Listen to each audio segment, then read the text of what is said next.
This is Professor Homa, CSE 112, Q1 class, part 2 of Red Sox charts, just a little intro to charts. And I made a chart over here for the Red Sox RBIs. I made a pie chart, but that wasn't most appropriate.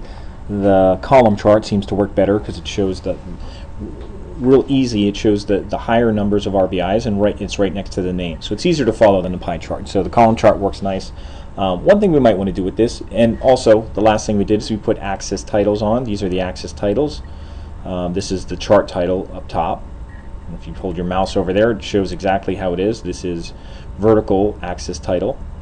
So what we're going to do is maybe format this a little bit to look nicer. Now if you go in your design tab, we had used the layout tab for all these like chart titles and data labels. And actually, let me throw data labels on here. Outside end, you could put the totals up there, so you can read the bar, but this gives a little more accurate idea. So you can, that you might say, why did you have these guys on here? They don't have any. Well, exactly. So you can yell at those guys saying, how come you guys don't have any RBIs? You could point them out and embarrass them in the locker room. But one thing we're going to do here is format this a little bit better.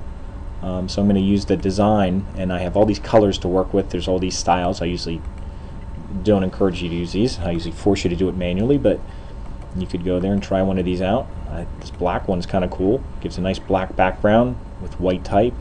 Everything's formatted, and then you can go after that. If you double click this format chart title might come up, but if you can still highlight in here, you just have to be a little careful when you highlight, and this formatting palette will come up here too. If it ever doesn't come up, sometimes it comes up, sometimes it doesn't. It seems like it won't come up when you want it to. You can always right click and it'll come up, and then you can just choose a color. So if you wanted to make this red or yellow or some other color, I'll just make it red.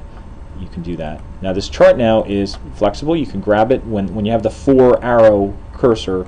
It's easy to kind of move it around. So if you want to move it over here, if you wanted to scale it, you put your cursor here and make sure you get like the double arrow, and you can make it larger, and then get the quad arrow to move it around a little bit. Not only that, you could take this, you could copy it and paste it into a Word document, so that you have your spreadsheet or worksheet information in one document, or you could put it all together here.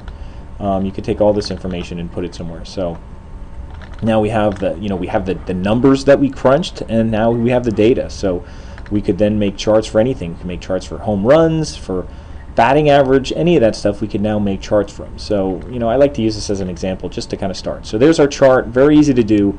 We can convert these after they're done. Charts are actually one of the easiest things to do in Excel, and it's a nice visual to give to people to show what your data looks like. That's what people respond to. They respond to visual images sometimes. They don't like to see a bunch of numbers in columns. So I'm going to stop there for our little intro to charts.